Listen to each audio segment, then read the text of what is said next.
అందరికీ నమస్కారం. ఓం శ్రీ మాత్రే నమః. శ్రీ సుబ్రహ్మణ్య పంచరత్న స్తోత్రం.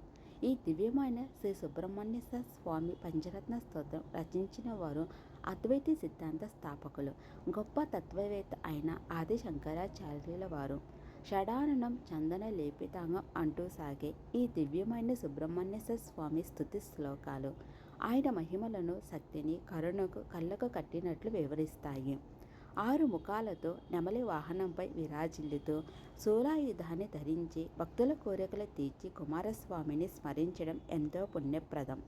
ఈ శ్లోకాలను పఠించడం వల్ల సర్వ పాపాలు తొలగి సకల శుభాలు కలుగుతాయని ప్రతీతి. మనసును స్వామిపై లగ్నం చేసి ఈ శ్లోకాలను చదివితే ఇష్టసిద్ధులు, భోగాలు లభించి అతిమంగా మోక్షం లభిస్తుందనే ఫలశ్రుతి తెలియచేస్తుంది. మీరు ఈ దివ్యస్థుతిని పఠించి సుబ్రహ్మణ్యేశ్వర స్వామి అనుగ్రహాన్ని పొందండి. ఓం శరవణ భవ.